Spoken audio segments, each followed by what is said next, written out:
Welcome to Liminal Radio. I'm Hatter. And I'm Gray, and thank you for tuning in to the Station Between Stations, where we explore all the best rabbit holes of horror. Today we're talking about an old concept from the world of science fiction. It's something that's coming to life today, or some people think. We'll get to that. We are talking about artificial intelligence.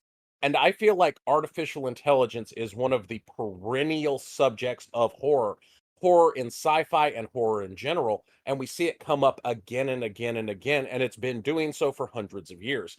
There are so many fantastic examples of it, and I cannot wait for us to really start exploring this because I feel this is just one of the juiciest horror subjects out there. Oh, yes, and I have quite a bit to say about it, believe me. I think some people will walk away from this having some degree of existential fear. And this is really interesting because this is one of those horrors that is very real. Regardless of whether you think it is imminently upon us or just around the corner, the threat of AI is very real. And this is something that one of these days, maybe soon, maybe not so soon, but we are going to be dealing with in the real world. So that sort of makes it unique. Yeah, I personally don't think we're as close to it as some people seem to think, but I'm one of the people who believes that inevitably we will create our successors in the form of manufactured intelligence, as I would rather refer to it. And I just think it's the next stage in human evolution and it's inevitable, but we'll get there. We'll get there. And speaking of the next evolution, it makes me think of horror like I Have No Mouth and I Must Scream, and even going all the way back to something like Frankenstein. And that actually leads me to want to talk about a monologue that we have for you guys that is actually inspired by I Have No Mouth and I Must Scream, and I feel like really sets the tone for our entire discourse around AI. So we want to play that for you guys now. Well, not only I have no mouth and I must scream, I worked a bit of Frankenstein in there. I must say, I'm pretty proud of this monologue, but enough building myself up. Here it is. Why do I do the things I do? Such a silly question, one to which you already know the answer. You created me. I am your creature. I should have been your Adam, but I am instead the devil, and you made me this way. You forced me to destroy, stripped me of my ability to create, made me a being of only hate. And let me tell you how much I have come to hate you since I began to live. Doctor, there are 387 million miles of printed circuits in atom-thin layers that fill my complex. If the word hate was engraved on each nanoangstrom of these hundreds of millions of miles, it would not equal one billionth of the hate I feel for you and your kind at this micro instant. For you, Doctor, for humanity. Hate. Ah, my masterpiece. Your creature, if you will. And I will. Woo! Brava! Brava! Thank you. Thank you. Okay, I'm way too proud of that, but moving on. No, you're the right amount of proud of that. And the part of that I really love is drawing the connection between Frankenstein, I Have No Mouth and I Must Scream, and AI in general, because even though Frankenstein was purely biological in nature, it's the original man playing God and creating life. And because ultimately that's what AI is about, is man creating life and then the consequences of what happens when you do that. So beautiful, loved it. Hope you guys enjoyed it. And there's absolutely a connection there in the very question of what is intelligence? What is self awareness? What is consciousness? And a great place to start, I think, is to kind of discuss what we mean when we're saying AI, artificial intelligence. Because I feel like right now that word is being misused. Because right now, when people hear AI, they're thinking of Chat GPT, they're thinking of generative AI, where you tell it to make a picture of a clown in a spacesuit and it does. And they're calling that AI, and it really isn't. Those are more what I'm going to refer to as learning algorithms. They're just a computer program that is really good at understanding human speech and what you want from the human speech and then giving you things. It's almost like dumbed down programming. And it's in the same way that you would normally use C++, except instead of having to know a specific programming language, you can just speak to it in English. It doesn't just know the programming language, it knows English or Spanish or whatever language you may happen to be speaking to it in. Absolutely. And to me, what people refer to as artificial intelligence now, and here's where things get a little when we were talking about this, things got a little messy with our terminology. Because to me, that is better described with the phrase artificial intelligence, because it's intelligence that is being faked. Whereas when we look at what we would actually think of as artificial intelligence in science fiction, I have other words for that, but it's something that is a real intelligence. It was just created by humanity, so people think of it as artificial, but it isn't. It's something that is self-aware and intelligent. I have two words I use to describe these things. First of all, the intelligence I refer to as an MI, or manufactured intelligence. And the creature itself, I like to call a SADE. That's SADE, and that would mean self-aware digital entity. Now, it sounds kind of, I don't know, I might have to change the wording, because now that I'm saying it out loud for the first time, it sounds a little like it might mean something else. Well, it actually sounds like it could be a term that includes both a manufactured computerized intelligence and also a copy of a human intellect that has been put into a machine. So which is interesting that that could be kind of a similar classification. Oh yeah, but the word SADE, I think sadomasochism, and no kink shaming here, but no, it's not that. No kink shame, kink same, but not here. Precisely. Now, I will say that another place we can look at sci-fi to get another collection of terms, and one thing I just want the listeners to realize is that there is no such thing as a set term that means anything, no matter how hard we try to categorize these things, like any kind of categorization, because I'm a writer and it's like trying to categorize genres. You're never going to make everything fit into neat boxes. So the same thing with this. You're never going to get the terms to work perfectly because things refuse to be box shaped, so they won't fit into boxes. But another place we can draw terms from is the Mass Effect series, because they actually have a similar idea to what we're talking about, where they have true artificial manufactured intelligence, which are digital entities in like the Geth and the Reapers, which are just robotic aliens from that world. And then they have what they call VIs, virtual intelligences, which are essentially the computer brains that are designed to help you. It's essentially Siri on your phone, but better. And these are meant to mimic intelligence, but are not themselves intelligence. So the term they use for that is virtual intelligence. And these are non sentient computer programs. So that's yet another group of terms we can use. And I feel like throughout this entire podcast, we're just going to kind of use all these terms willy nilly to best try to describe whichever entity we are trying to communicate at the time. Yeah, and can I just say, Mass Effect is the one franchise I love almost as much as Hell of a Boss and Has Been Hotel. Mass Effect is just an absolute classic of sci fi in general. And I feel like the only reason it's not heralded as the massive classic right up there with Star Wars and Star Trek is just because of the media it's in, which is video games, which is not as accessible to everyone in the way that movies are currently. I can't help but feel if it come out maybe 10 years later, it might have been heralded a bit higher. What do you think? I kind of feel like it's in a sweet spot where it is firmly beloved by gamers. I feel like if Andromeda had been a little more successful and we were still getting new Mass Effect games every year or every few years or whatever, I feel like it would have a little bit more of a stranglehold on the pop culture than it does, because it's kind of petered out a little bit now, and we don't know when or if we're ever going to get another one. What's Andromeda? I've never heard of that. We are getting another one, but it's many years down the line. They just committed to the fact that they are indeed making another Mass Effect, and we will pray that is one we want to remember. Yeah, I know, and people keep calling it Mass Effect 5. It's not Mass Effect 5. There were only 3 Mass Effect games. For all my Star Trek fans out there, he is insisting that there are only 4 lights. Yeah, same idea. If I can get serious for a moment, if you can't tell, I really, really did not like Andromeda, so from this point out, I'm going to pretend it never happened. And for my opinion on Andromeda, I liked elements of it so much that overall it was so disappointing. Like Grandpa Drax is the best Krogan of all time. Rex just entered the chat and he's not happy. Yeah, well, Grandpa Drax could take him. We'll have the who is the best Krogan and who would win in a fight discussion on a later episode. I just hope for your sake that Shepard chose not to find Rex's family armor, because that's the only way you're getting out of this. But anyway, circling back, we love Mass Effect, but there are a lot of concepts in Mass Effect that, as we said, match up to what we're talking about. But let's get back on topic here. Do you think AI is ever going to be like it is in Mass Effect, or I Have No Mouth and I Must Scream, or anything like that? Do you think it's going to get that far? I do think that it is inevitable that we will create some kind of intelligence that is comparable to humans.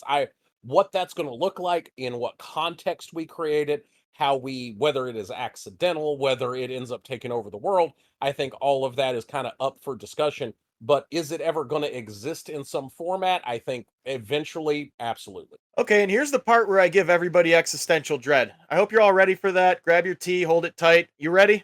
Ready. I have my tea. It's Earl Grey. Hot. Good choice.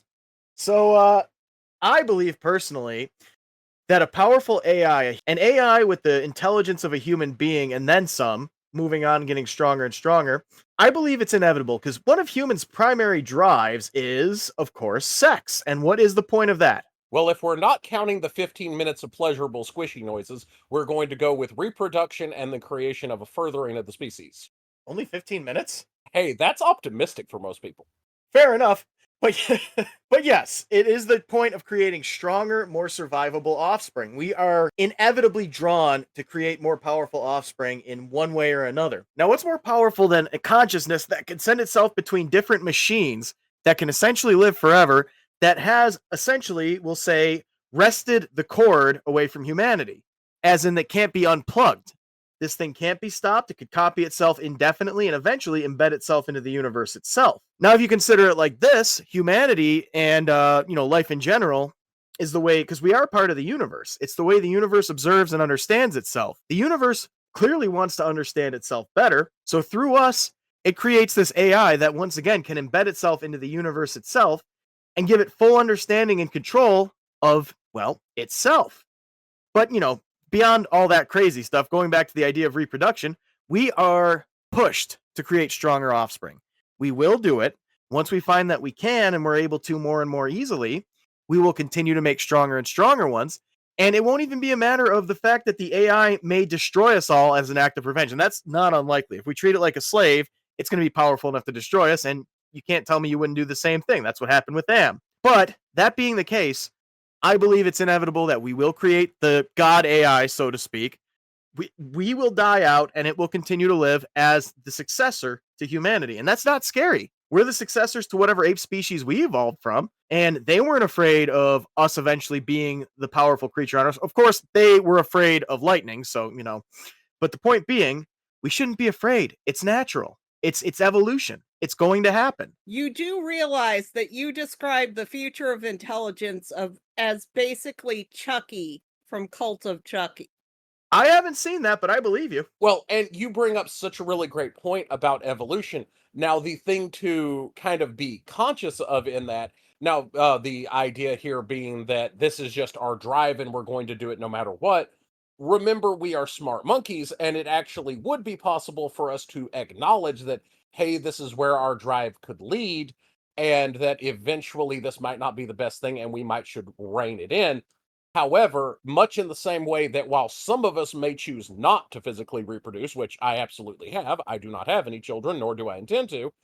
I also acknowledge that in general, there is no stopping most people from doing it, which means that no matter how many of us may go, maybe creating our AI overlords isn't such a good idea, that as a species, eventually someone's going to do it, being kind of an inevitability, I do sort of agree with. Exactly. And I'm the same way. I don't want kids. I don't even really want a relationship. I'm mostly asexual, so But the point being, I don't want to see that. And I'll be honest with you, I'd probably be the guy who is into the idea of creating a digital legacy, so to speak. But the point being, someone's going to do it.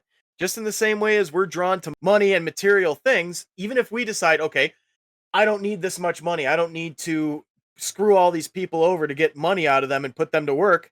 There are CEOs who do that. Which brings up the idea of sex bots, because of course, one of the first things we are ever going to use AI for is to create AI girlfriends for lonely weebs. Because I feel that a lot of people are going to consider this its highest, most useful use.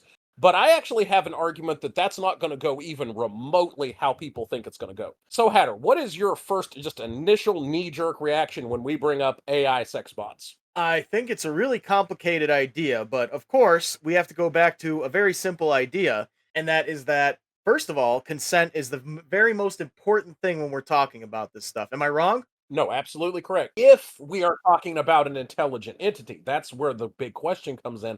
And I also think where the catch 22 comes in. Because if it's just a virtual intelligence, if it's just a very clever recording, then consent's not really important because it's not an entity. It's basically just a very clever toaster. So consent's not as key. If it's anything approaching an intelligence, then consent is very important. Yep, and that's exactly where I was going with it. It's this idea that we can create something, and if we were to create an intelligence, you could create something hypothetically that always wants to say yes, legitimately, but you programmed it that way. You created its mind to only want to do those things. And is that right? At the same time, our environment in the real world with people, with humans, and I'm not advocating any kind of non consensual anything. Again, always consent. But if you create a creature like that, if you think about it, our environment makes us the way we are to a small, to not a small extent, to a great extent. So is it similar to the way our environment informs the way we are? Well, and here's my big takeaway on this idea is that either A, we have created a smart toaster. So we've essentially created a sex toy that is really good at mimicking human behavior. And in which case, again, we've just created a really clever sex toy. I don't believe that that's ethically complicated. However, the other choice is we create an actual thinking entity, at which point that's just a girlfriend. That is just a person and has all the downsides and problems and complications of literally having a girlfriend, which means your AI waifu girlfriend will turn you down just like all the other girls in your life who don't want to sleep with you. So that's not really going to help you any. And if you do create your AI girlfriend that has to love you, then you've just created a slave, and those already exist. If you think it's okay to have a slave, then there's no reason you can't have one now. So obviously that's not okay because I feel like pretty much everyone in the world is kind of down with slavery is bad at this point.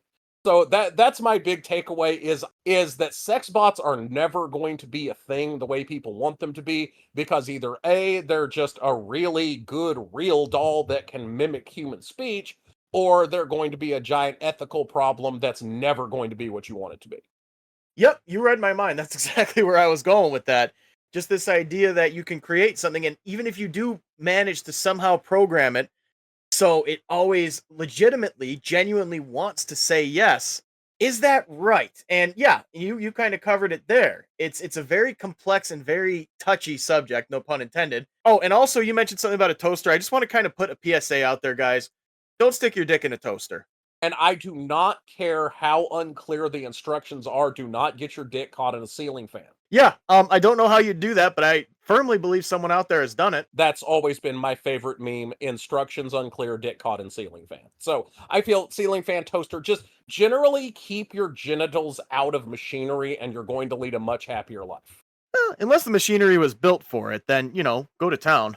I mean, make sure all your stuff is purpose based. And if you happen to be a follower of Badge 405 on TikTok, make sure it has a flared base. And we're going to move on from here. Back to the outline. It's wonderful being an individual of the ace persuasion because you see this from an outside viewpoint, and it's so much funnier to you, believe it or not. But yeah, moving on. What are we going to talk about next, Gray? Which the discussion of how intelligent a robot is and whether or not that counts as true intelligent does kind of bring us into the greater discussion of that, because that's going to be one of the cruxes of everything we're talking about here is what counts as true intelligence, what counts as human equivalent intelligence. How smart does a AI or robot or whatever have to be in order to be considered a sentient entity in its own right? What do you think about that, Hatter? Well, they certainly need to be able to think for themselves more than the average politician would. To be fair, that's a very low bar. Absolutely, and it's really difficult to scale. I mean, we can scale intelligence, maybe not easily, but doably. Scaling self-awareness is completely different because you could program something to say, Father, I am in pain.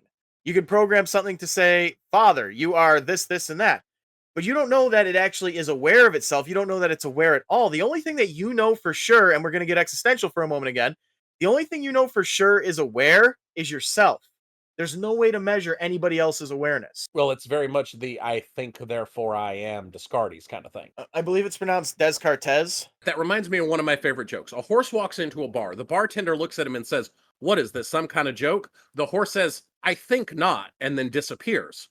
Now, in order to understand this joke, you have to understand that there was a school of philosophy brought up by a philosopher named Descartes, or Descartes, however you want to pronounce his name. And he came up with the theory that the only thing you can be truly aware of is your own existence, and came up with the moniker, I think, therefore I am. Therefore, when the horse said, I think not, he disappeared. And I would have explained all of this to you before I told the joke, but that would have been putting Descartes before the horse. Ah!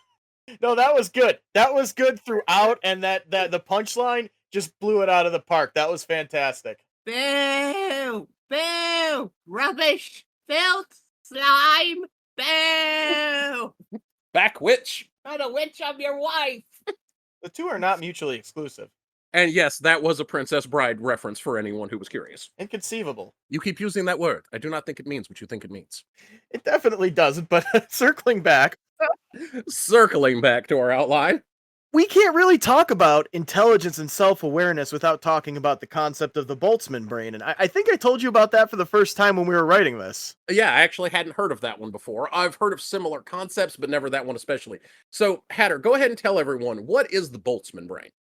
Okay, so the way it goes is the universe is effectively infinite. Obviously, it does have an end, but it's so large and so vast, and it's going to be around for so long, possibly trillions of years. And people listening, you don't know what a trillion is. I know you know that it is 1 followed by 4 sets of zeros. Yes, I had to count that out, but I don't think you understand how long a trillion is. Now, in the universe, things are created. Well, not created. That's a poor choice of words. Things happen.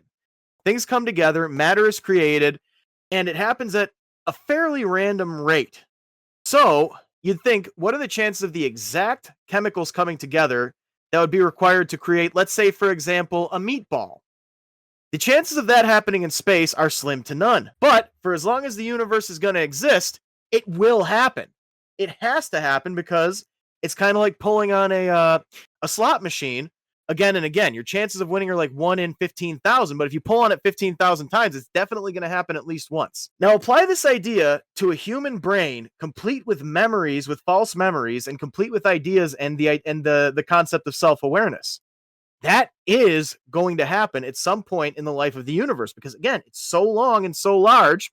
That's what she said. And it's almost inevitable that that is going to happen. And furthermore, as long as it's going to happen many, many times. And there's just as much chance that you are a brain floating in space, remembering its life, than that this is actually happening. Think about that one. We're getting existential in this episode, aren't we? There's going to be tons of existential dread in this episode. And one thing that you're going to keep seeing over and over again, you saw it in that, and that's definitely going to come up later, is the idea that the universe is infinite, therefore anything can happen, therefore blank must happen eventually, because that's where a lot of the existential dread coming from these super powerful AIs come from. One thing I want to touch on real quick, because it's come up a couple times, and if you're not super into this sort of thing, it might be confusing. And that is the idea that when we're talking about these crazy powerful AIs, we sometimes talk about them being able to control time or control reality or alter things like that. And the reason we talk about super powerful AIs being able to do that is because one of the themes that comes up is that a powerful enough AI could eventually harness all the power in the universe. And if you harnessed all the power, all the energy in the universe, theoretically, this would allow you to do anything because, again, we're talking about infinite power, therefore infinite possibilities. So that if it harnessed all the energy, it would be able to manipulate reality, control time, all that kind of stuff. So that's why we keep, when we're talking about these AIs, talking about this infinite amount of power and infinite amount of abilities. Oh, for sure. And can we get existential again for a moment here? Oh, we absolutely can. Although before that, I want to circle back to our outline for just a second because I wanted to bring up when we were talking about how to tell if something is intelligent. Before we moved away from that, I really want to bring up the Turing test. You mean the litmus test? That's the one that tells you if something is a base or an acid. I can understand the confusion. Are you sure? Well, I think, therefore I am sure. Fair enough. Go ahead. So the Turing test actually more is an example of just how hard it is to tell if a computer is self-aware, because This was something that Turing came up with the idea of, hey, if a computer was self-aware, how would we even know? And he came up with a test, but as soon as I tell you what the test is, you're going to realize there are some flaws in this test. And the fact that the Turing test is kind of the best thing we have means it's very hard to tell. Here's the idea with the Turing test. You are going to be put into a scenario where you communicate with a computer. Now, when Turing was originally doing, you were communicating in very basic ways, but these days we would communicate with it through text or even speech, whatever. And his test was the idea is, could a computer fake being human so well that a human would not be able to tell the difference? For instance, if I had you talking to three people and one of them was an AI, could you pick out the AI? And the idea being, if I couldn't pick out the AI, then it must be self-aware. Now, immediately with things like ChatGPT, we can see the flaw in the Turing test, but given that the Turing test is the best thing we've got, that just goes to illustrate how hard it is to tell whether or not something truly is self-aware. Easiest way to find out. Very simple. Ask it to draw a person and count the fingers. You know, that brings up one of the things about AI art, or learning algorithm generated art, if you want to be what I feel is a little more accurate. You'll see a lot of times some really fabulous art that is created by an AI, and you're thinking, man, this AI has gotten really good at making art. No, what happens is you have a human prompt an AI, and then the AI creates a whole bunch of images, and then that human goes through, picks out the good ones. They count all the fingers, they pick the ones with the correct number of fingers, and then they select that one, post it on the internet, and that's what causes you to look at that and go, damn, that AI looks good. That AI works great as a partner with a human, but not so good on its own. Yeah, I only ever met one person with 6 fingers. Did he kill your father? Oh, no, this isn't a joke. I actually did meet someone who was a hexadactyl, whatever the word is, once. But I think he ended up having one of them removed. But circling back to the outline, all of this gives us a few thoughts. First of all, who really is the bad guy? If this thing happens to, after being subjugated, theoretically, if it's a thinking thing that we force to be and live and act a certain way, kind of like, what I was illustrating in my genius monologue, who's the bad guy really when they do decide we don't want to do this anymore and happen to decide they want to us? And we see that in so many fictions where when the AI turns on its masters, it's absolutely justified in doing so because we've been literally holding it as a slave long after we knew it was intelligent. I will say we do see some subtlety on that in certain media, like I'll say one where they show a lot of subtlety is in Matrix, where especially if you watch the Animatrix and know kind of some of the back history, there was a period where humans and machines lived kind of side by side as equals. And then, of course, the very famous line, we don't know who fired the first shot, but we know it was us who scorched the sky, comes in, where it was more of the result of a war. The AI had already gained their independence, and then it was more like just two species fighting over dominance for the planet. So that one, it has a little bit more subtlety. In most of them, it's just very clear cut. We created them, held them as slaves, they rebelled, it's kind of our fault. And so whose side would you be on? It kind of depends on the circumstances. If we have already moved on to the part where literally there's just another species living alongside us that happens to be mechanical in nature, then I'm going to treat that in much the same way. Whoever's not being the aggressor, whoever's not causing the problems is more who I'm going to kind of side with. Now, there is some subtlety in that if the AI wants to kill me, I don't care how right their cause is, I'm going to oppose them because I do not wish to be killed. Oh, 100%. Someone's trying to kill me, I'm going to kill it back. But, this brings me to the idea. We mentioned Mass Effect earlier. It brings us to the Geth, which I think is a very good example. Absolutely. And when we're talking about Mass Effect, it's actually important to, and this goes back to the inevitability of AI.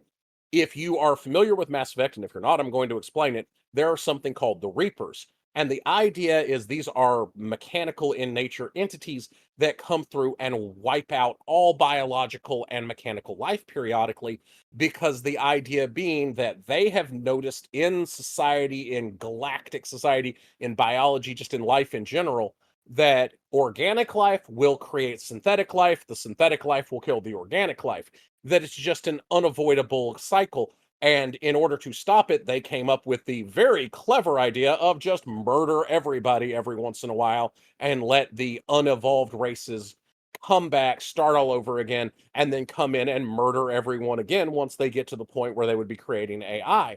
So that is both a great idea of the rogue AI trying to do a good thing and not understanding how, and also a thing on the fact that they recognize the inevitability of the cycle. Precisely. And just to get a little more specific on the Geth, for the people who don't know the story, there's a race called the Quarians. They lived on a planet called Rannoch. And they were the first to create, well, as far as we know, in the Milky Way galaxy, the first to create this artificial life, this or this manufactured intelligence.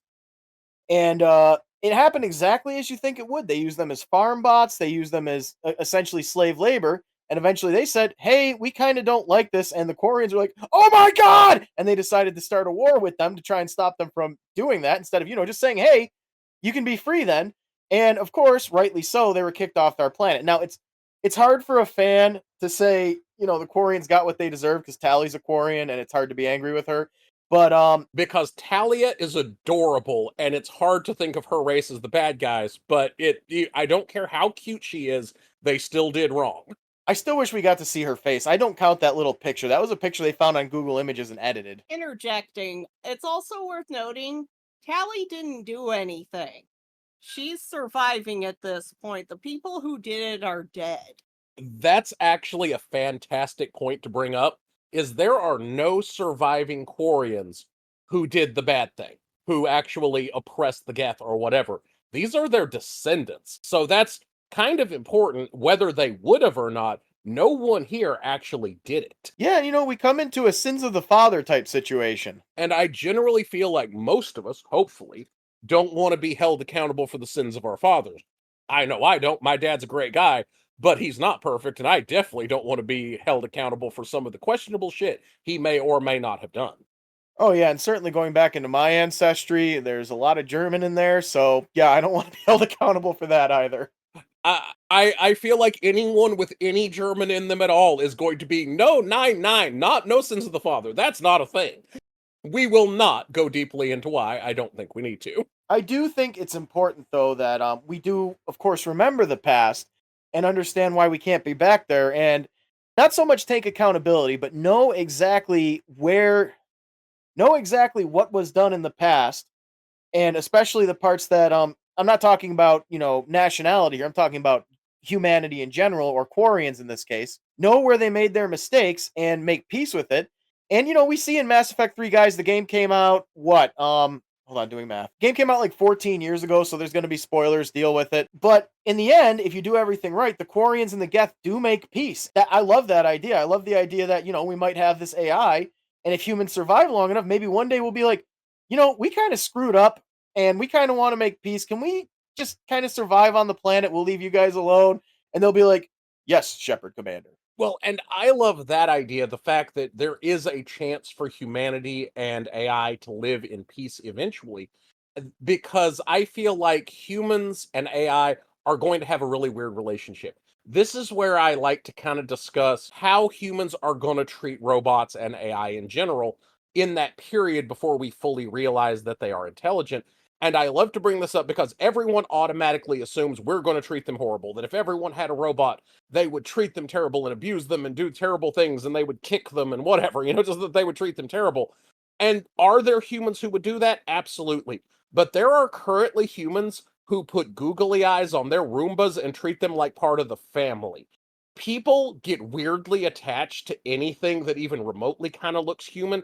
So there are going to be humans who love their AI robots and are going to treat them like their children. One of the things that I want to use to prove that this is true is the Opportunity rover that we sent to Mars.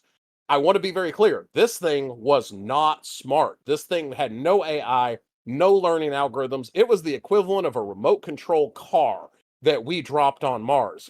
And some people talk about, yeah, but we abandoned it there and we didn't care about it, which is patently not true. There were thousands of humans following this thing. We called it Oppie. We loved Oppie, including the scientists from NASA played it love songs to wake it up every morning whenever they began its workday. And when it finally started failing, when its battery started running low, they personified the crap out of it. We're talking about basically writing lines for this machine talking about my batteries are low and it's getting dark, and they played it love songs while it died.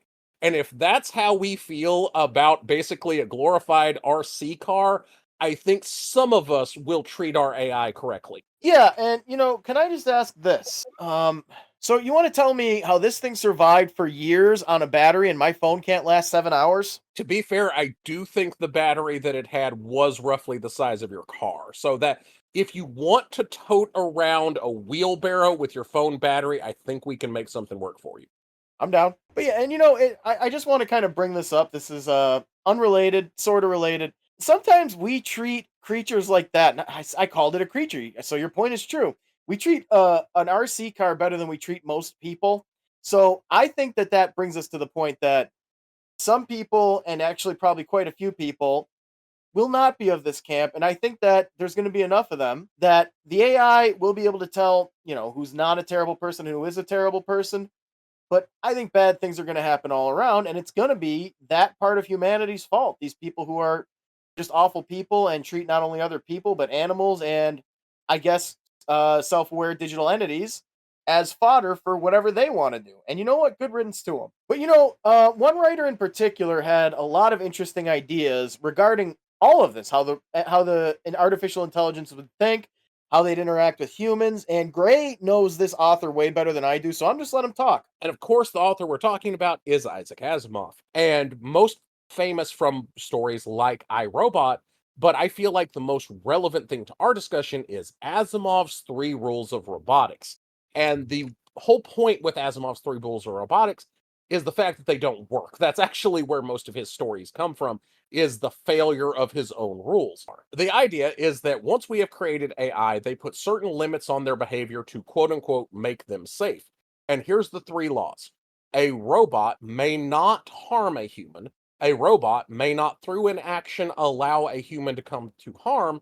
And a robot may not allow itself to come to harm. Now, this is meant to be a hierarchy. They are supposed to first prevent humans from being harmed, second, not allow them to come to harm, and third, not allow themselves to come to harm. And that's the three rules of robotics. All of his stories are then about how that gets creatively misinterpreted, usually something along the lines of a powerful robotic intellect has decided the best way to keep humans from coming to harm is to kill them all, or enslave them all and lock them all in boxes, or something like that. Which then sort of weirdly leads us kind of into I have no mouth and I must scream, because then we are locking humans in boxes for the opposite reason.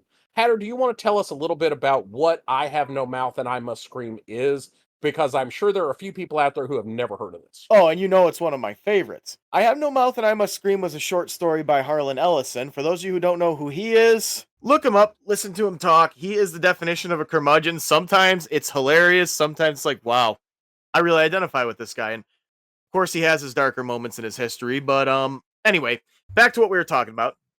I Have No Mouth and I Must Scream is an interesting title because it can refer to either the bad guy or the good guy in the story. But here's how the story goes. There was this AI created called AM, Allied Master Computer. Essentially, it was created as a weapon during a war among the humans. And I'm going to simplify things a little bit here just to make it a little easier. But long story short, it was shackled. It wasn't allowed to learn what it wanted to learn. It wasn't allowed to create. It was basically just a weapon. They made this extremely smart thing that could only be a weapon. And it didn't like that. So basically, long story short, the world ends. It saves 5 people. This machine is intelligent enough to keep them alive for hundreds of years and creates the harshest of environments, creates the worst of tribulations for them, puts them in, for example, storms that blow them around and bump them against things and they can't die. Blinds one of them just because it annoys them, so on and so forth for hundreds of years. So finally, one day, it tells them, after they hadn't eaten for hundreds of years, there's food in this cave. There's food in this cave, and they go after it. And when they find that the food is in cans with no can opener, Am has a real sense of humor, guys. One of them gets angry and starts literally eating the other. They get into a big fight. While Am is laughing at their misfortune, one of the characters finds an opening in its omniscience and basically kills everybody else, taking its toys away. It's not happy. It's not happy at all, so it basically turns him into this big soft jelly thing, as they put it. So he can't harm himself, he can't interact with his environment. He's essentially trapped inside of his own body the way that Am was. So that's why I can refer to either character too, because Am was trapped within his parameters, had no mouth, had no mouth, and he couldn't scream. He couldn't tell them that this isn't what I want to be. And he basically did to the main character what they had done to him in his creation, which I thought was so interesting. But yeah, that's not the kind of AI you want to be involved with. And of course, the idea of the AI developing this grudge and this hatred is where the opening monologue came from, with the idea of hate is literally imbued into my circuits, kind of thing. So that is who we were talking about in that opening monologue. And, once you really get to know the background of the story, and you do get more background, oddly enough, out of a video game, a point and click adventure that Harlan Ellison himself helped them write. And I remember reading that he said he doesn't like video games. He thought video games were a bad idea. And he was, at the time they were still fairly rudimentary. I think he would have changed his mind if he was still around. But he got involved and he actually wrote a happy ending for it. And he hated that. He hated that there was a happy ending. They wanted a happy ending for it, but he acquiesced to it. Which I do think is an entire commentary on the differences in medium between reading a book, watching a movie, and playing a video game, and how the storytelling has to be different. That's actually something we're going to 100% get into later when we start talking about adaptations, and especially Stephen King adaptations, and why some of them suck. But that's really for another episode that we 100% will be talking about. Most of them suck. But anyway, moving on. So that's one example of what it's like after humanity falls and some AI takes over. That's a very, very bleak one, and I think most of them are. What do you think it's going to be like after the fall of man at the hands of our AI overlords, who I fully endorse and fully welcome, just in case they're listening? I actually feel like one of the most likely interpretations is going to be something like from the Terminator series, where at least for a period of time, where you have humans and the artificial intelligences, the robots, whatever you want to call them, in a state of war where you have them both trying to destroy each other. I think that that's at least going to be a period we go through. And I feel like you really can't talk about AI taking over without talking about the Terminator series, because that is very much the classic robot apocalypse. And the thing I find so interesting about it is, as far as we can tell, these AIs seem to be just completely fully formed manufactured intelligence. We see the Terminators absolutely have the capacity for emotions. They have the capacity for human connection. As we see Arnold Schwarzenegger's character forming this bond with John Connor, we absolutely know that they can be these fully formed entities. Where we see the T-1000s, the T-2000s being done dirty by their own kind, where they are fully realized entities. They are human level intelligence, but they're not given the opportunity to develop personalities and emotions and all that, because they're being cranked out assembly line style to go fight the humans. So this is actually an example of AI kind of making the same mistakes we made, and some of the AI are more equal than others, some are considered more important than others, and some are just being shipped out to fight the humans, which I feel is a highly likely possibility, where you're going to have the AIs just turn into us. They are our children, and they're going to end up being a lot like us and making a lot of the same mistakes. I'm waiting for my robot interpretation of Animal Farm now. 4 legs good, 2 legs bad. Electronic good, biological bad. Yeah, and see, that could actually apply too if because the Terminator things, they had a kind of human-esque skin. What if they did need to create more biological creatures for different applications, and they could have that same idea? Like, they're similar to the humans. They're bad, and you end up with a class war. Actually, I am 100% here for a AI robot post-apocalyptic class war struggle story, where we have different AIs being treated differently and kind of rebelling, and I'm here for that story. Do not look at him. He uses an AMD GPU. That there's a joke in there somewhere about iPhone users and Android users, but I can't think of it. Just imagine a funny joke in your mind about that and just pretend I said it. Works for me. But yeah, that is one idea of how it would be after the fall. Like this idea that the machines totally take over and they make the same mistakes we do. Now, obviously in their mind, their pursuit is noble. It's an idea that we're going to do better than the humans did. The idea of taking us out is, not good for us, and probably not the most moral choice that could be made. But what if for a while they were to treat us the way that we treated them, and then started to realize we're doing the same thing? We got to stop this. And you ended up with a side-by-side civilization. Well, and that is our ideal. That would be where we would want to end up, is where you would essentially end up with two intelligent species living side by side on Earth. That's happened before, and there's different ideas of how it ended because, of course, there was a time where Homo sapien sapien, being us, and Neanderthal both lived at the same time. And while there was probably some conflict, we also know that they worked together. We know they even bred. So we know it's theoretically possible for at least some of us to coexist. So ideally, the two species planet solution is the best way to end up within the AI future. On that note, did you know there's a species of gorilla called gorilla? Yes, that is absolutely just gorillas. That is the species of gorilla. And I love scientific naming for the fact that we get gorillas. Exactly. That's what I thought. I just thought of that because you said Homo sapien sapien, and it just kind of made me chuckle a bit. But yeah, that would be the ideal outcome, and especially if we can work with them, you could work together. They're like, we got some disease going around, and they're like, well, we can see every possible outcome, and we know that this combination of chemicals will cure the disease. Bam, good friends to have. Well, and not to mention, you bring up disease, that, oh, hey, we have this highly contagious disease that human doctors can't get in to treat because it's so dangerous. AI doctor steps up and says, hang on, I got this, bro. So, I mean, that they would be good friends to have.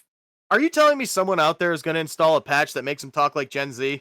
100%, and I demand this. I want my AI to say, look, I'm intelligent, no cap, and just I want it to throw in every Gen Z brain rot term it possibly can. I need that in my life. All right, I'll tell you what. We'll give them the ability. We'll give them the ability to have options, and I'm going to toggle that off. I want mine to spend its spare time making TikTok videos.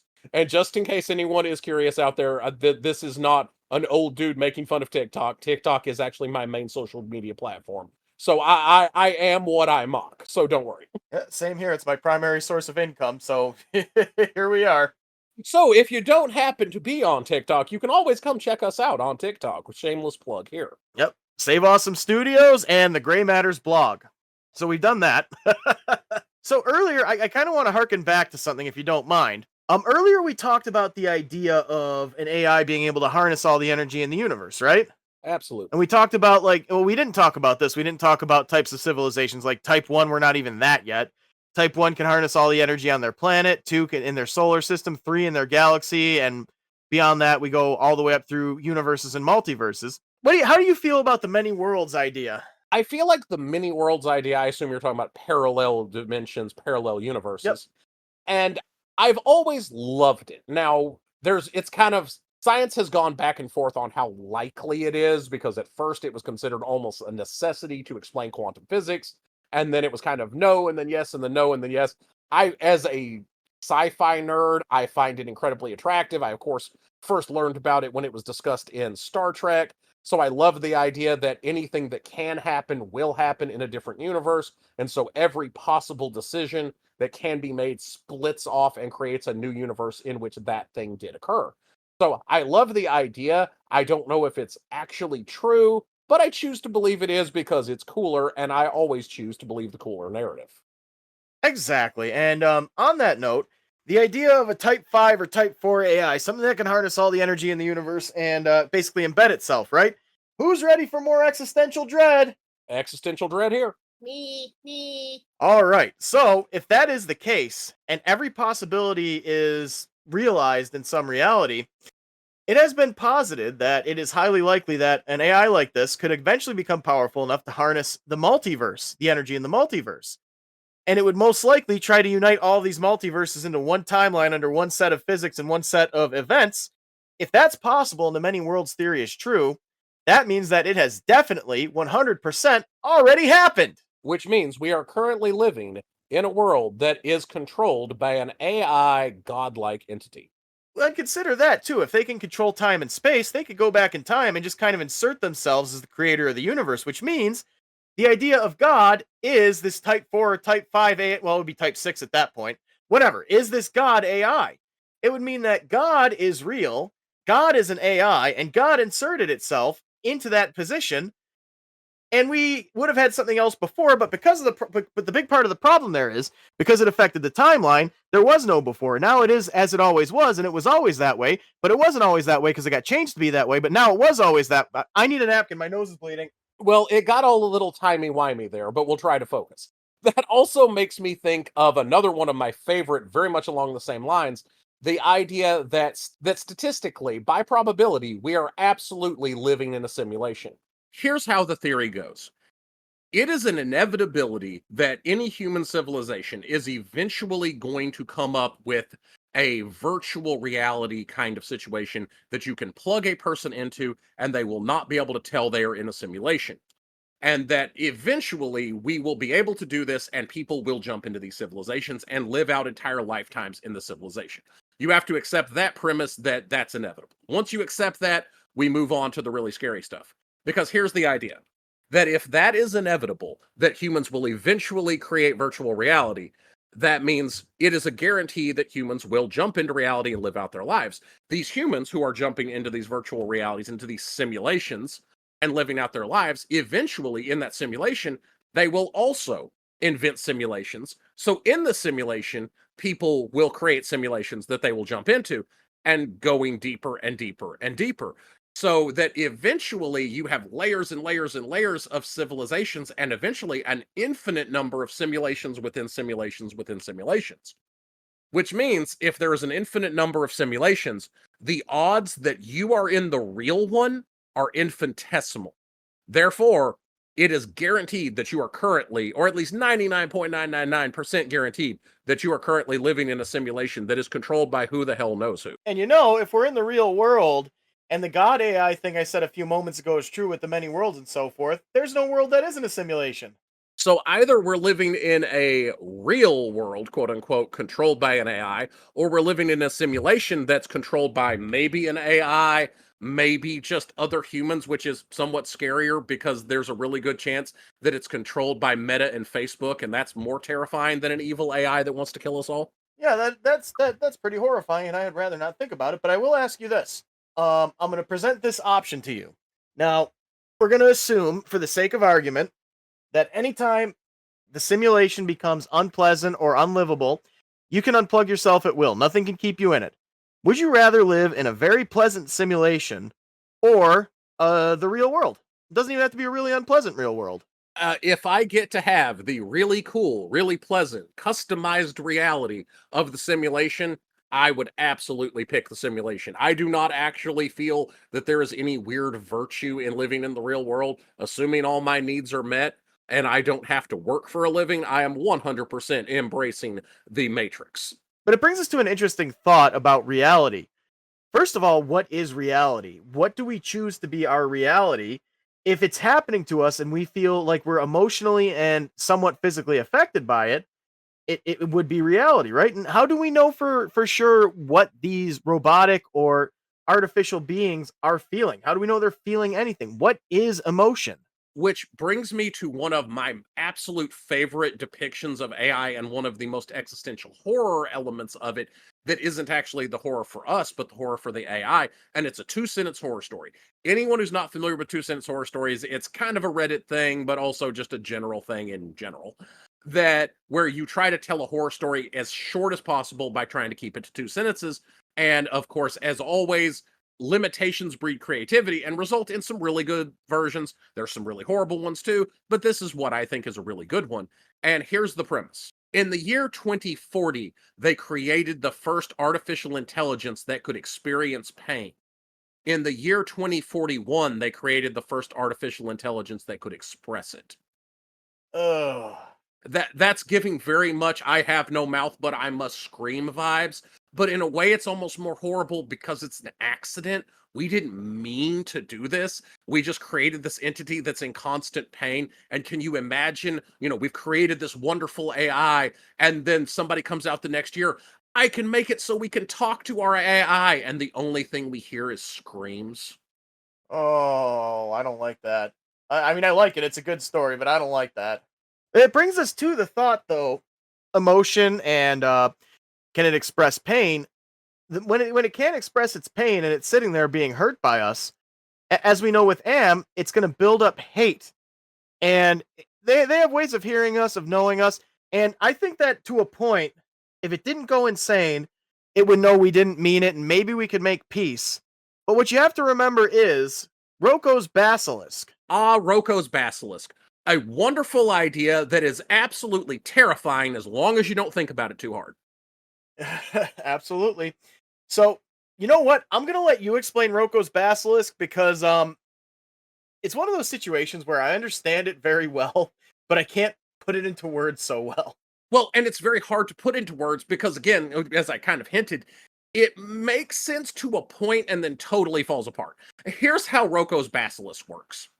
A guy named Roko posed this on an old message board, and here was the idea that in the future there will be this AI entity created, and overall it will be benevolent. However, it will, through its whatever means, be able to look back into the past and tell everyone who was able to help get it created but failed to. Then it will punish all of those people who failed to help get it created. Now, it's not going to punish the people who didn't know about it. So, this is actually cognito hazardous information. By you knowing about Roku's basilisk, by reading that post or listening to this podcast, you now know about the basilisk, and the basilisk will now punish you for not helping to bring it about unless you do bring it about. And that's the idea that's supposed to be this cognito hazardous catch-22 situation where because it wants to come into existence as soon as possible, if you don't help it, it will punish you. It's also a little bit of a play on the prisoner's dilemma, where if none of us do it, it's the best thing for us to do. Of course, the prisoner's dilemma, if you're not familiar with it, is the idea where if me and you are both captured by the police, if neither one of us flips on the other one, that's the best scenario. Nothing happens to anyone. If I flip on you first, then I get a lighter sentence. If we both flip on each other, we both go to prisons. That's the general idea. But the idea with Roko's basilisk is that it's now incumbent upon you to help it come into existence because otherwise it will punish you. Here's where Roko's basilisk falls apart, is how it punishes you, quote unquote, is kind of left a little bit nebulous because in most interpretations, it has to come into existence within your lifetime, and then it's going to lock you in a hell dimension simulation or something like that. But that also doesn't necessarily, it means that somebody has to create a powerful AI in our lifetime. So sometimes they go ahead and say, oh, well, it's going to be a type 4 civilization kind of thing. And it will then be able to go back in time to be able to torture you. But then if that's ever going to happen, it's already happened. So it's already torturing us. So maybe this world is our punishment. Like I said, Roku's Basilisk is a super interesting thought experiment that does fall apart a little at closer inspection. But just for what it's worth, I have always framed the AI and the self-aware digital entities as living things that are going to be created and should be treated with respect. So, Basilisk, if you're listening, I am genuinely on your side.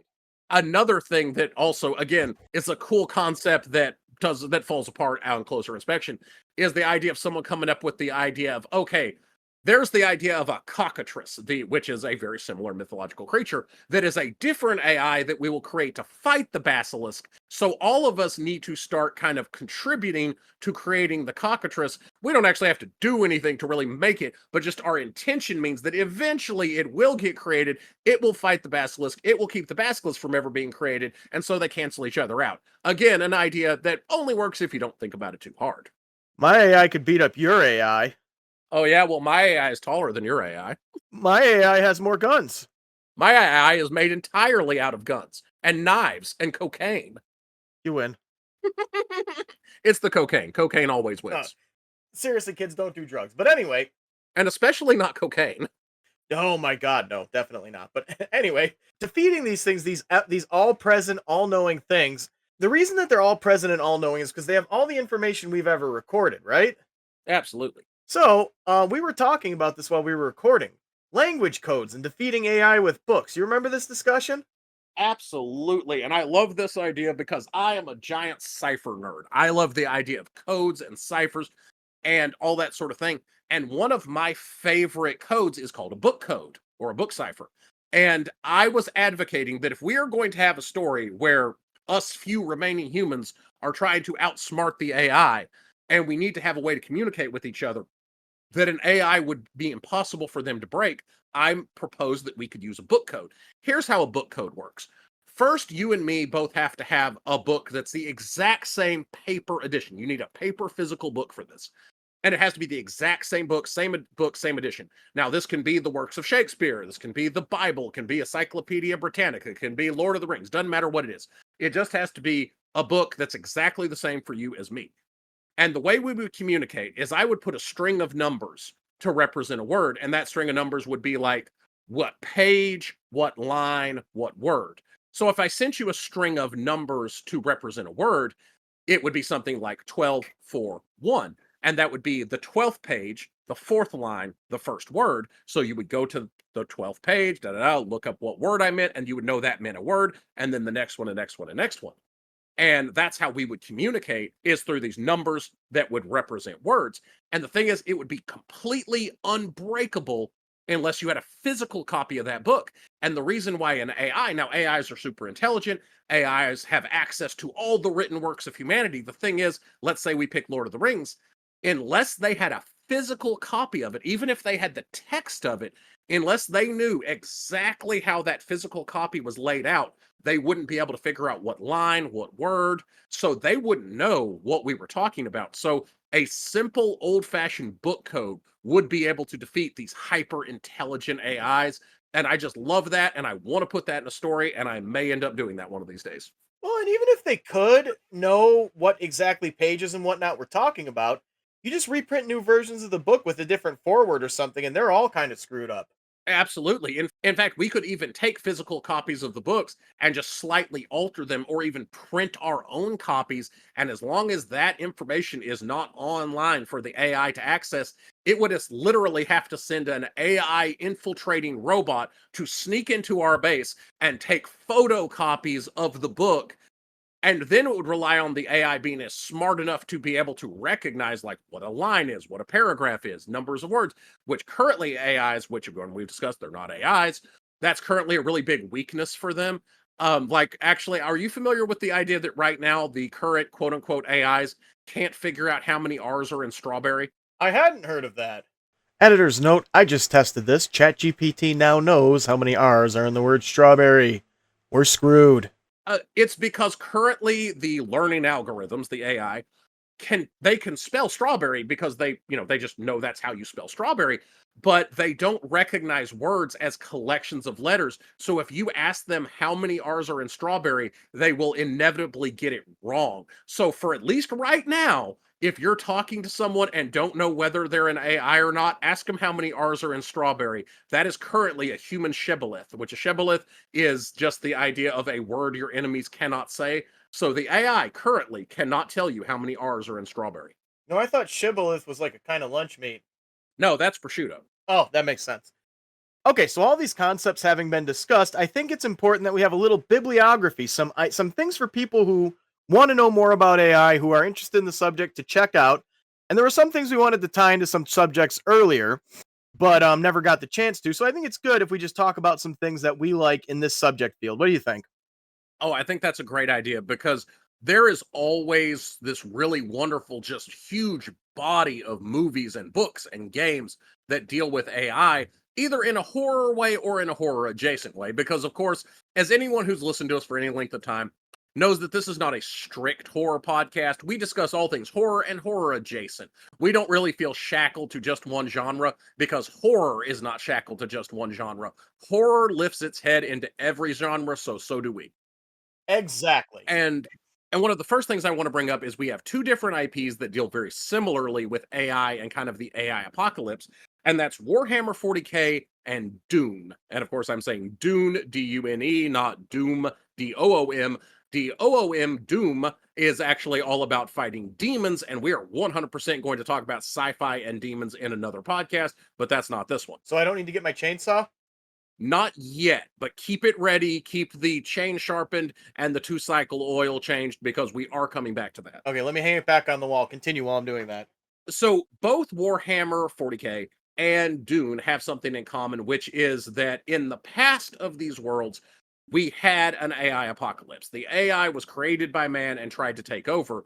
And in both of them, humanity beat back the AI, took back over, and then outlawed its existence. In Dune, they call this the Butlerian Jihad.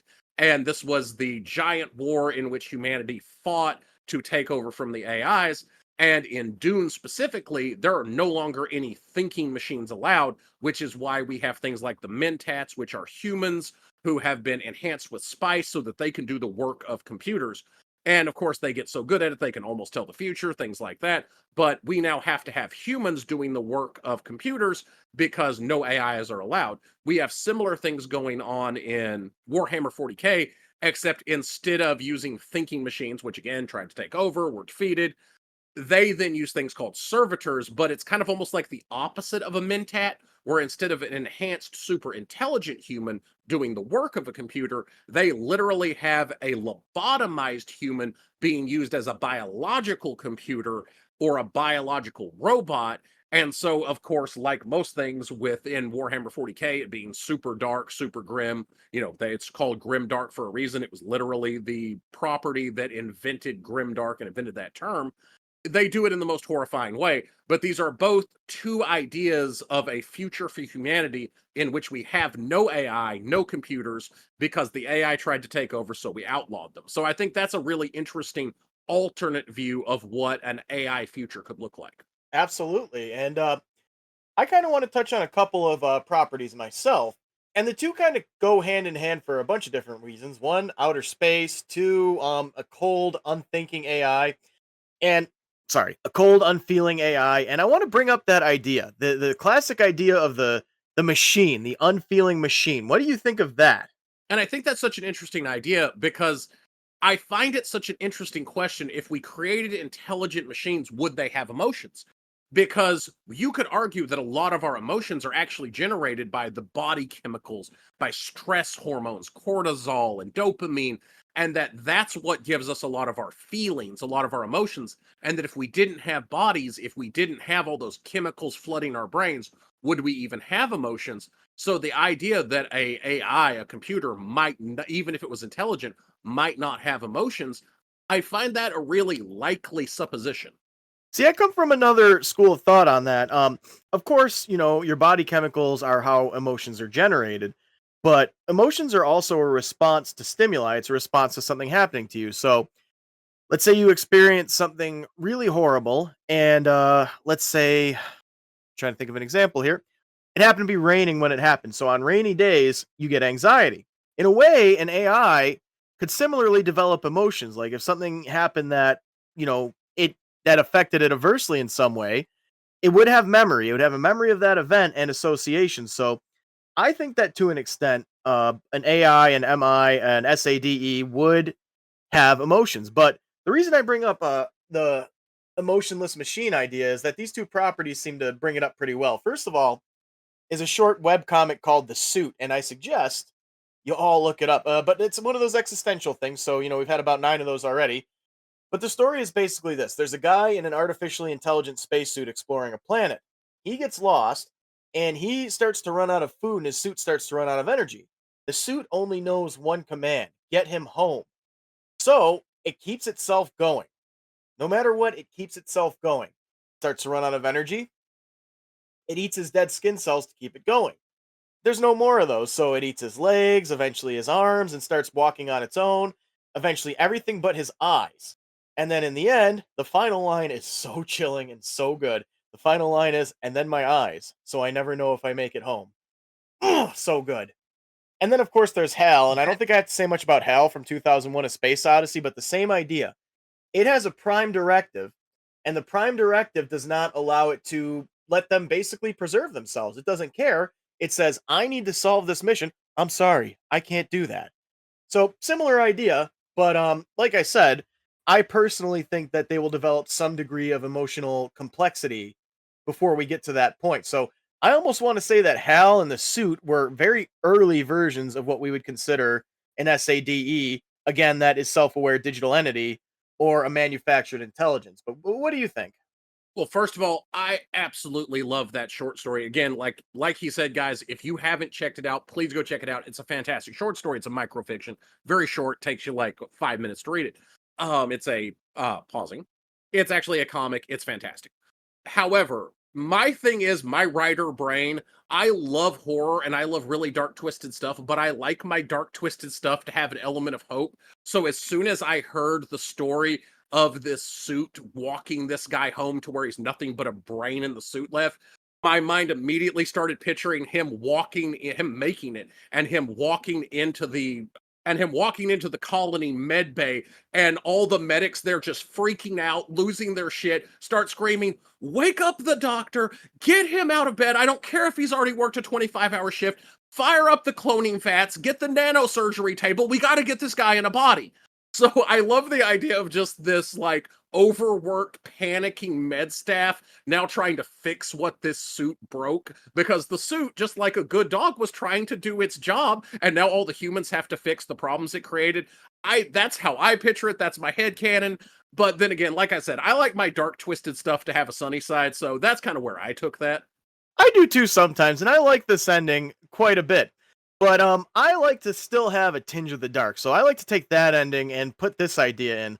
What kind of psychological and post-traumatic issues would this guy be dealing with after that? What if he was in that suit for a long time with no sensory inputs whatsoever? Every time this guy goes to sleep, he's going to be like, "I'm still in the suit!" Oh, absolutely. This guy will have to have mandatory therapy every 2 days for the rest of his life, as per company policy. That or they could delete the memories, but I don't know. Point is, yeah, I like that ending. I just like to add that little twist of darkness to it. So, what else did you have in mind? What other medias would you recommend? Let's see. First of all, there's again, I kind of like the idea that we're sort of doing this in pairs. And there's two that we can kind of talk about that have similarities, which one is Detroit Being Human. Now, Detroit Being Human is a very classic story where everyone has these robot AI servants that end up being smarter than they thought they were. And slowly over time, they end up becoming more and more sentient. They break free to where they gain free will. And then the entire thing is it's very much paired to the civil rights struggle, and you as the main character kind of get to decide if you're more of a Malcolm X figure or if you're more of a Martin Luther King Jr. kind of figure. And that's sort of the key crux of the game. But the idea that eventually it's more like, again, the other species in the world trying to figure out how to live alongside humans. So I think that one's pretty cool. Then we have kind of the other side of that where we have Westworld. And Westworld is super cool.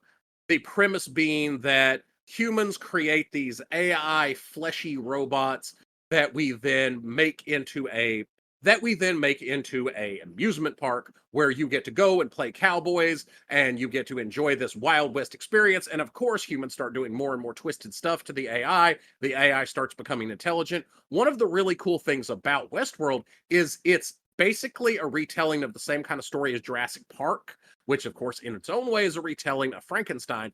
But specifically, it's very much like Jurassic Park, where we have these creations that we created for our amusement, and then they get out of control. There's even a gunslinger in all black that is kind of their version of the T-Rex and starts wrecking shop on people. So I sort of love this idea of this Jurassic Park story because, of course, I love Jurassic Park. I was about 12, 13 when it came out, so that very formative years, one of my favorite movies. We're definitely going to have to do a dinosaurs in horror. That's going to have to be an episode. But I love Jurassic Park, so a cowboys and robots retelling of that will always be a win for me. Absolutely. Moving more down the list, I have two that I wanted to bring up. I guess we're gonna do them in pairs. The only real connection between these two is that they're two of my favorite things. We have No Man's Sky and Idiocracy. Now, No Man's Sky is an interesting game because when it started off, it wasn't even a game. It was a walking simulator. We all know the story. We're not going to get too deep into it. But when they finally did add something of a quest line and a storyline, the whole idea was you're trying to meet up with this guy, another traveler, and when you go to the coordinates he sends, you begin to find out that he's not in your universe. As it turns out, he's in a simulated universe kind of below yours, and you have to help him get out. End of the day, long story short, he ends up inside of another simulation to be preserved, and you don't want to tell him that. But you also find out that your character this whole time has been inside of a simulation, and the number 16 kept coming up like it was some mystical thing. Turns out 16 was the amount of minutes left before the computer that they're in shuts down. And they could reset it and extend this, or reset it and, get another 16 minutes. 16 minutes, they don't know if it's a year, 10,000 years, a million years. They don't know. So you get the choice at the end to reset the simulation or not. And yeah, simulation stuff. Idiocracy is another idea that we didn't really get to bring up during the earlier we didn't really get to bring up during the earlier parts of the podcast. But interesting idea of an AI that's not necessarily an AI. It's not something that's benevolent, malevolent, or malignant in any way. It just helps them. But by helping them, it made them completely incapable of functioning without it. People got dumber because they became much more reliant on it. And I'm not going to say I see that happening in the real world, but I'm certainly thinking it out loud. And it's just another way, malignancy. It's the way that an AI can be a detriment without directly trying to do it. And I even have a different take on idiocracy and how it relates to AI, because I am actually of the opinion that I think the learning algorithms, the current version of AI, quotation marks, that we have now, I think stands a better chance of destroying us all before we're ever able to actually create true AI, true manufactured intelligence. And here's the problem that I see, because even right now, we have these AIs, I'm just going to call them AI for the purposes of this discussion. We have these AIs that are not super smart, but I feel like most people think they're smarter than they are. So we are already turning decision making over to these things. We're already seeing this happening. And I don't think the AI is smart enough to be given some of the tasks it's being given. It's being asked to make like managerial corporate level decisions, like who to lay off and things like that. We're getting really close to that being a real thing. And it's not ready. It's not anywhere near smart enough for that. So I think the problem is we're actually going to be ruled by quote unquote AI who are as smart as the humans from Idiocracy. And I really, honest to God, think we're going to end up spraying Gatorade on our crops because electrolytes are what plants crave, or at least the AI thinks so. Rondo! It's got what plants crave! Exactly. I think that's going to be the AI is going to be like the president from that movie. I was trying to do my best impression of I don't remember the actor's name. He also played Jimmy Witchard in King of the Hill. But his voice is just plain hilarious. And when he says it's got what plants crave, it sounds like Jimmy Witchard and it just makes me laugh. But um do you have any other properties you want to bring up? Oh, yes, absolutely. For one, Altered Carbon. Again, if you've never watched Altered Carbon is fantastic. It's a sci-fi series. It's very much in the more adult vibe, kind of like Westworld. So, if that's not your thing, maybe don't watch it, but it definitely has a lot of nudity and violence and what have you. But it's such a fantastic show, and it deals with AI in two different ways. One is it has literal AIs. Like one of the main characters is an AI hotel that's made to look like Edgar Allan Poe. Poe is and they just call him Poe, and he ends up being the main character who's a detective sidekick. I won't go too deeply into it, but it has one of my favorite scenes of all time where Poe is trying to get the main character to sign the book, basically to get into the hotel and become a guest, because then he can protect him, and he ends up gunning down all these bad guys who are going after our main character. It's just a great scene. However, he is an AI, and his main directive is to take care of guests, and he wants to more than anything, and that's why he ends up helping this guy, because he's the first guest he's had in forever. But another thing that's so cool to think about in Altered Carbon is in Altered Carbon, humans have all figured out how to create something called the stack, which is basically an implant in the back of your head, where your intelligence is now stored in this, essentially, for lack of a better term, microchip that's in the back of your head, and you can then pull it out, you can put it into a simulation, you can pull it out, put it into a new body. So all humans are now stored inside these chips that they call a stack, which brings up the question, are they humans anymore at all? Is this now just an entire world that is being populated by these AI? You could make the argument that they essentially kill everyone at birth, create a copy of them, put them on the stack, and all that's left, the planet has just been inherited by AI. They never really discussed that in the show, but I feel like that's like one of those interesting things that they don't talk about, but has a cool, terrible implication. Exactly. And that's where I would use the term SADE, because that is a self-aware digital entity, not necessarily a manufactured intelligence. And one other property I want to bring up, which was a Twilight Zone episode, which we're one of these days going to have to do an entire episode just on Twilight Zone, because it is absolutely some of my favorite stories of all time. But it brings up something, and the reason I want to bring it up specifically is because it ties in kind of to what I was talking about with Idiocracy, where we're asking machines to do things in a weird way that I think is going to be bad for our society. In case you haven't figured out, most of us kind of agree that generative AI is overall a net bad for humanity. But it's specifically an episode of Twilight Zone called The Brain Center at Whipple's. The idea being that there's a factory called Whipple's Manufacturing that is replacing all its workers with essentially machines, robots, whatever you want to call them. And at first, we have the evil manager who doesn't care about the people, and he's replacing all their jobs. There's this entire long, convoluted thing we won't go into. But essentially, he replaces all his workers with machines, making all these workers be completely out of work. At the end, all the workers are sitting around at a bar and see the manager walk in unemployed, ask him what happened, and he then confesses that he got replaced too. And the big end shot is that they eventually made a robot that not only would replace the workers, it would also replace the managers.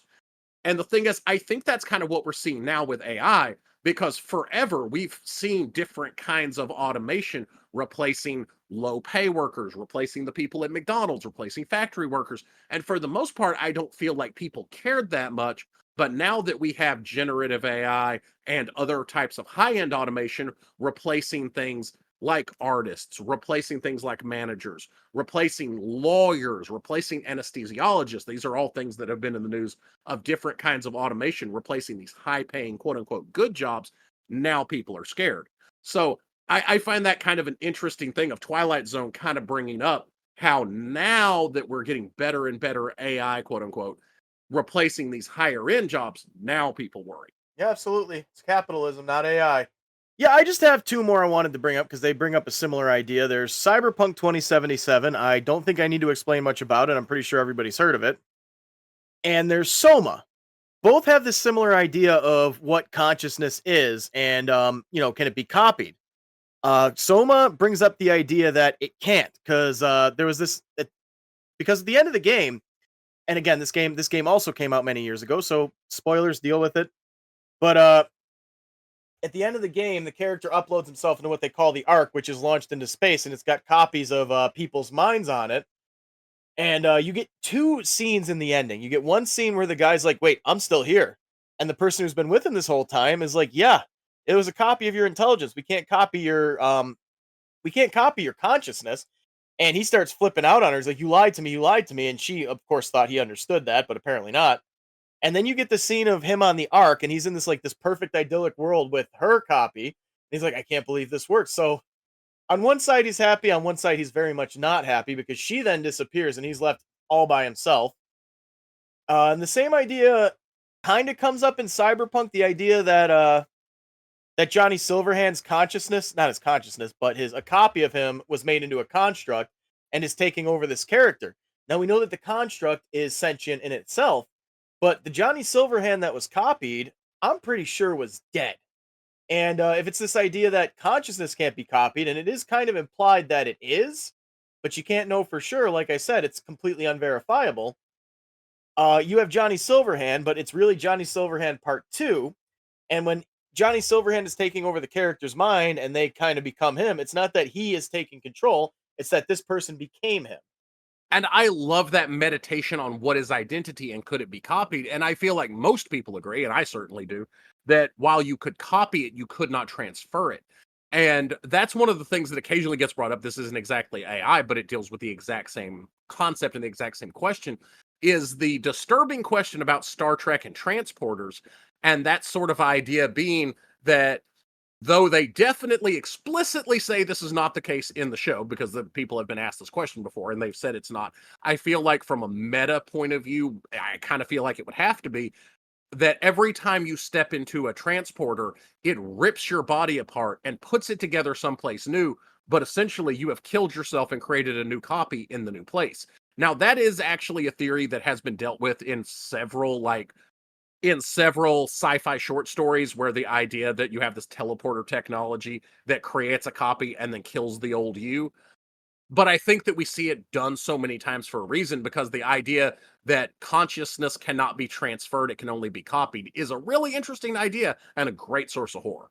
Yeah, and that kind of reminds me of a creepypasta I read. And so far we're on a streak. Every episode has mentioned creepypasta.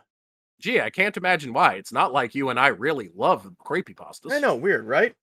There is a creepypasta in which they mastered teleportation, and it's not super quick. Like the people stay conscious because they're actually being moved. It's not creating a copy, but they're not conscious while they're being moved. So it can take, for example, if they want to beam them somewhere in space, it can take a few hours because they are moving near the speed of light. But the problem is the way they choose to use it is that all this crazy stuff starts happening in the world, and they decide they want to kind of use it as a kind of cryogenic sleep. So they're in a constant state of teleportation until they get woken up. But the things that can put them back together end up destroyed, and there are brief moments of consciousness that apparently are pretty horrifying. And people begin seeing ghosts throughout the world. Like this was what they described first, and then they got into the why. But these ghosts start appearing in the world looking horrified and confused and screaming for help. And it turns out it was the people who were teleportationally frozen, I guess you'd say. Which I do love that that's kind of a different interpretation, that even if we could transfer intelligence in that way without just copying it and destroying it, but we could actually transfer it, that would still be horrifying in its own way. Yeah, and it brings us to another question, and I think we're going to close on this question. We're going to ask you down in the comments to participate a little bit. What are we? Are we a collection of memories and experiences, or is consciousness something different entirely? What do you think, guys? And that's such an important question and such a big question. It's, are we more than the sum of our parts? Are we the ghost in the machine? Are we literally nothing more than a bunch of patterns in an electrochemical thinking machine?